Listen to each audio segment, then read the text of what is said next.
Si vous avez de nombreux indicateurs à évaluer et à comparer, sachez que vous pouvez combiner plusieurs types de graphiques. Je vais donc sélectionner ici le tableau qui me présente un certain nombre d'appareils photo et leurs indicateurs respectifs, des indicateurs que j'ai sélectionnés, sensibilité, résolution, zoom, note des utilisateurs et prix. Ensuite, je vais cliquer tout en haut à l'intérieur du menu Insertion pour insérer un type de graphique tout à fait habituel, un histogramme groupé. Un simple clic à cet endroit-ci. Maintenant, je vais déplacer cet histogramme en dessous de mon tableau. Je clique à l'intérieur de mon graphique, je maintiens le bouton de la souris appuyé et je déplace le curseur en dessous de mon tableau.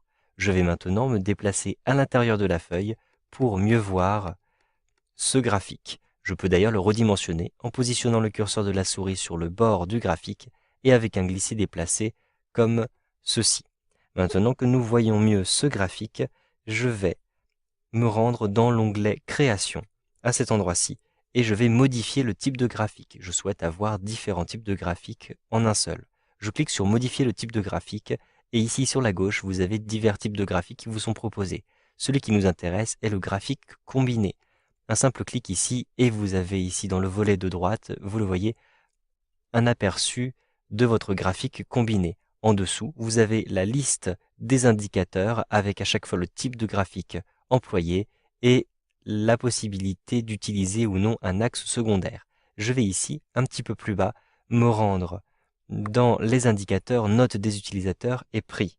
Pour le prix, par exemple, je souhaite avoir une courbe, donc j'ai effectivement à l'intérieur de cette liste la courbe qui est sélectionnée.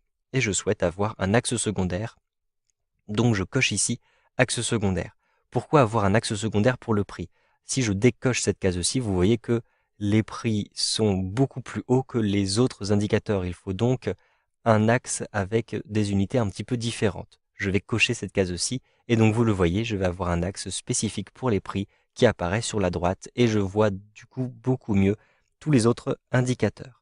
Pour les notes, je trouve qu'on ne les voit pas beaucoup, donc je ne vais pas utiliser de simples courbes, je vais utiliser des airs. Donc un simple clic ici sur un graphique sous forme d'air et je vois beaucoup mieux les différentes notes qui ont été attribuées. Une fois que vous avez fait votre choix, cliquez simplement ici sur OK.